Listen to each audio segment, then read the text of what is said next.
I drinkable now. Real cold water. We had two of us per room. Just estimate. Yeah, probably.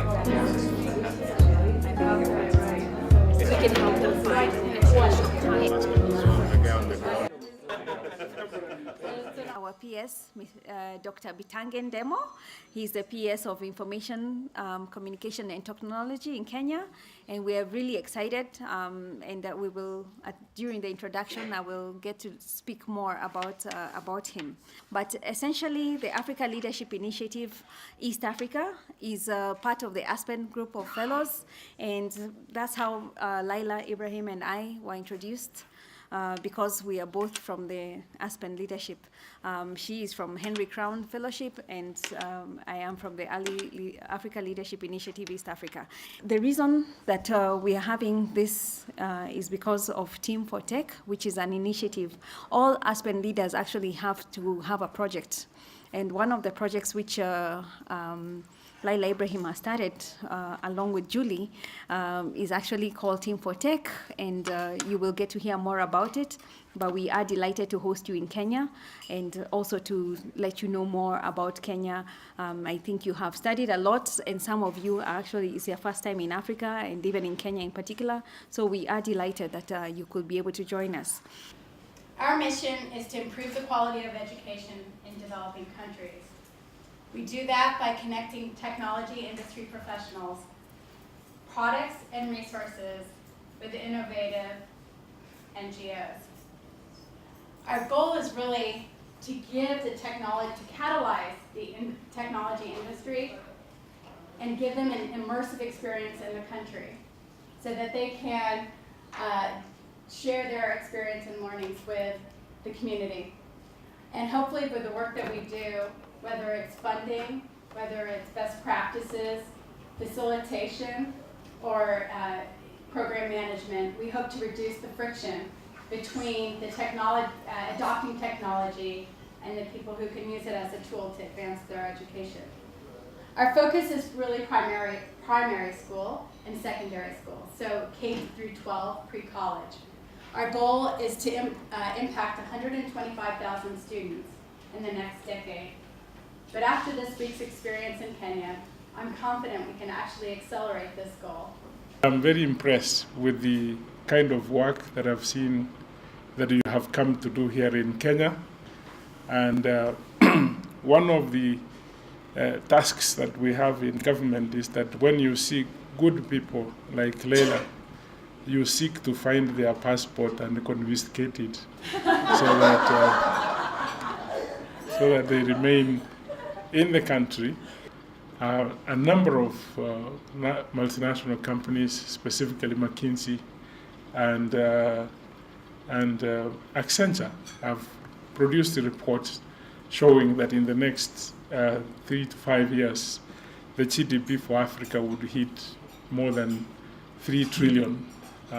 That means we would have had a large enough middle class that most companies would find interesting to move this direction.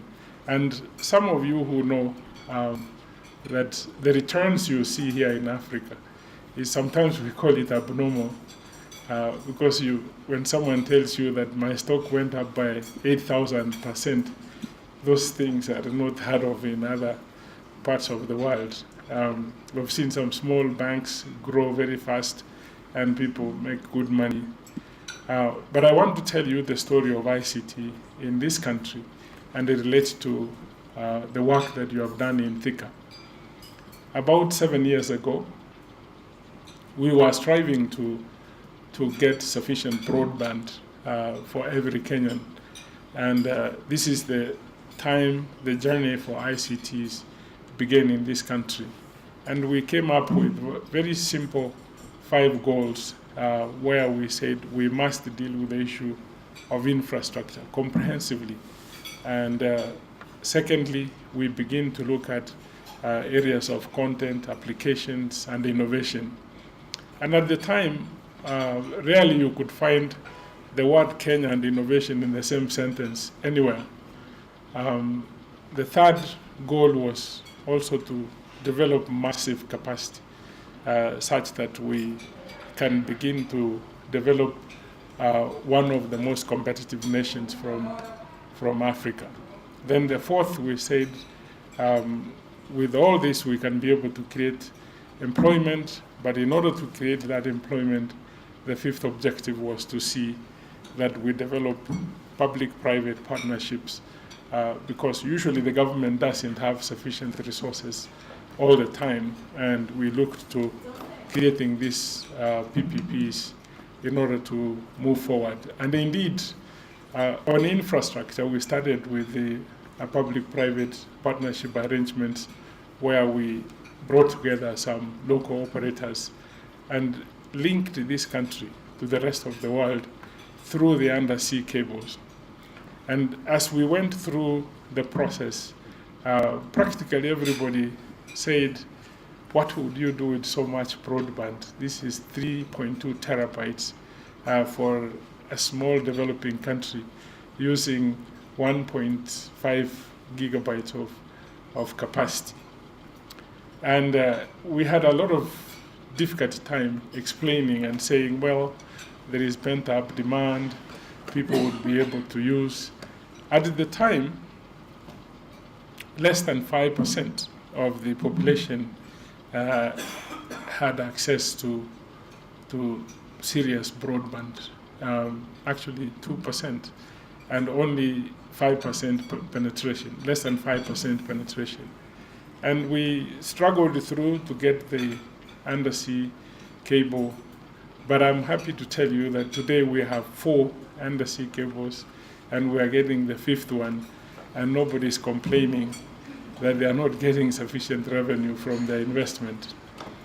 And so the government moved on to work on the infrastructure and developed a terrestrial fiber network which has covered throughout the country and encouraged through policy interventions and created a last mile infrastructure through the 3G, and now we're moving to 4G to get sufficient broadband throughout the country. Some places in this country would get 4G before they get the proper roads, that you would be able to stop your car anywhere, flip open your laptop and work or do your check on your shares in New York Stock Exchange, but there will be no road for you to drive.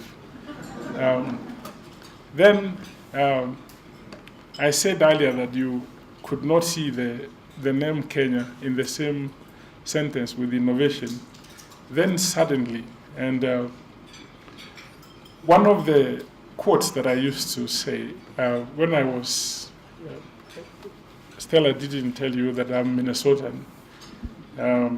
When I used to be in Minnesota, a movie came called Field of Dreams, and where James Earl Jones was starring, and he said that build it, they will come. And I said, well, let's build the infrastructure. We would get the innovators. And true to that statement, after the infrastructure, a lot of youth began to develop simple applications that have become global products today as I speak to you. And we are now in the process of working on this content. Applications are there. We're beginning to see lots of innovations to the extent that we now are beginning to see multinational companies beginning to invest in the country in the area of software development. This is something we thought only Indians did in India, but we've been able to scale up very quickly, and we are now seeing a lot more youth involved in software and other applications development, and we are moving up the ladder. We're beginning to see more and more partnerships with the rest of the world. You're beginning to see Kenya innovations in major magazines, New York Times, and I said, if I saw that sentence, I would retire. So now that I've seen it several times, I don't know whether to retire or something. the area of capacity building, our universities still were very far away from industry and produced graduates where industry did not play a large part, and meaning there was a skill gap. This is an area where we're working with various universities to close this gap. Indeed, some companies, IBM for example, has come forward and said we can work together to close this skill gap and be able to develop capacity. And even with this, in this country, you find that practically most people who are running ICTs in Africa come from this country. And we have so many of them in the US, in Europe. We're still trying to find how to entice them to come back home and help develop this country. We are beginning to see a lot more interest in partnering with respect to developing incubation centers and growing these small enterprises that are coming up. These are the new startups that are coming up in the area of ICT, to the extent that the government had to find ways of accommodating these startups and create partnerships. And we came to Silicon Valley several times and stole ideas without paying for the IP and developed what we call the African Silicon Savannah. And if you were to stay a little bit, we would have actually taken you to the Silicon Savannah. It's actually gaining popularity now. Even I've seen the Economist refer to the Silicon Savannah. For sure, in the next 5 years, our target, if you want to see a country that is beginning to move out from the traditions of a developing country, mostly people involved in agricultural side, you begin to see the contribution to GDP in this country is slowly declining from agriculture to areas of the service sector. So our objective by your next visit, not like next month, but next 3 years, you should see ICTs contributing almost up to 15 to 20% of the GDP. And we are able to see that indeed we can do that. How we can do it, we also traveled to India and saw what India has done. So our travels, when we come to Silicon Valley, you can actually sue for the ideas that we have come with. We actually went and looked at the Indian model, where India mostly worked to create efficiencies in the Western world, but they didn't look inwards. And we tried to compete in that outside world. We couldn't. We could spend so much money to just get one job, and came back and said, let us invert their model. And we have begun actually to look very seriously how we can improve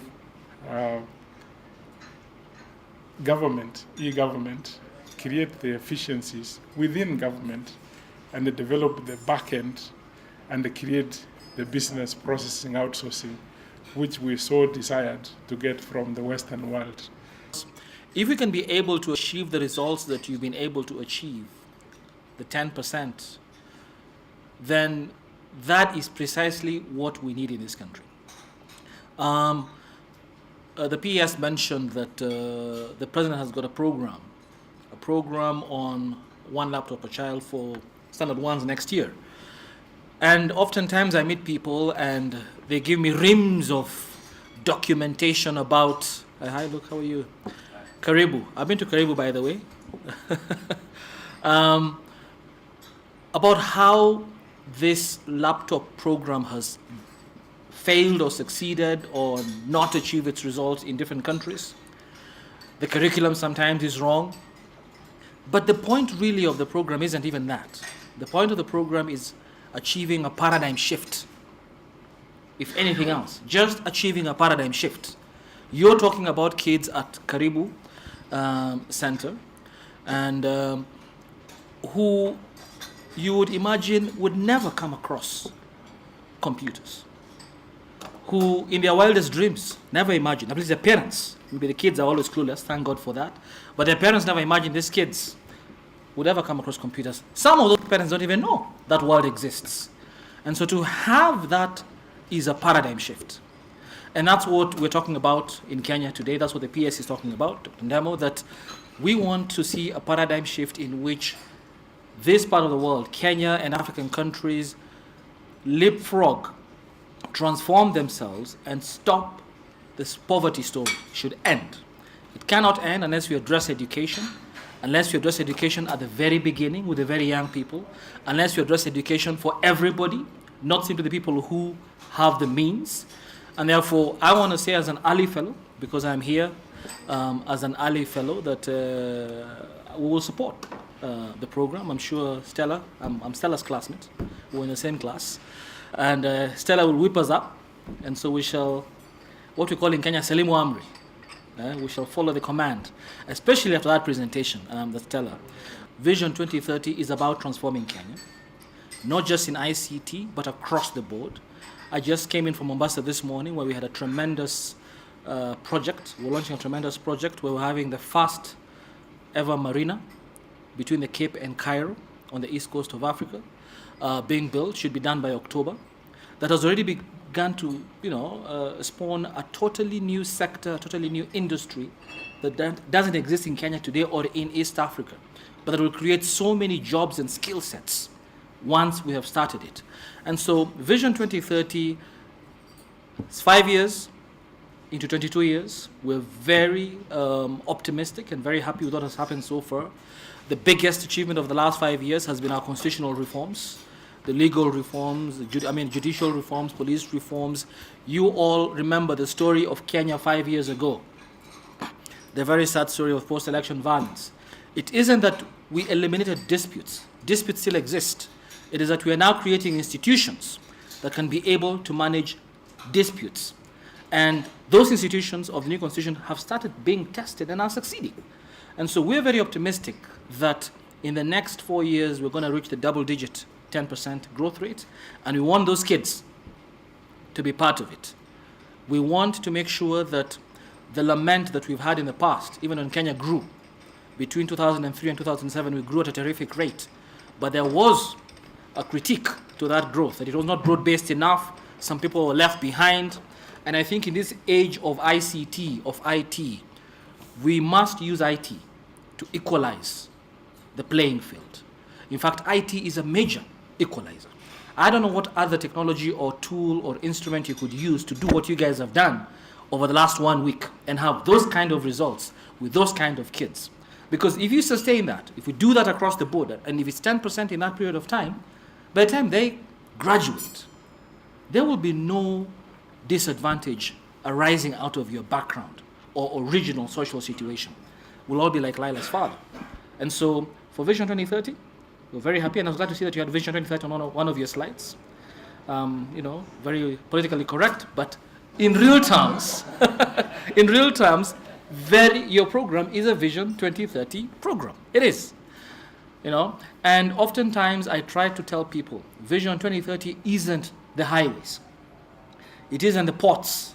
The media finds highways and ports very sexy. That's the story they write about, when there's a picture of Vision 2030. Now, Konza has begun to take over. So it's Konza, roads, or ports. But this soft stuff that you're doing really is what will transform this country.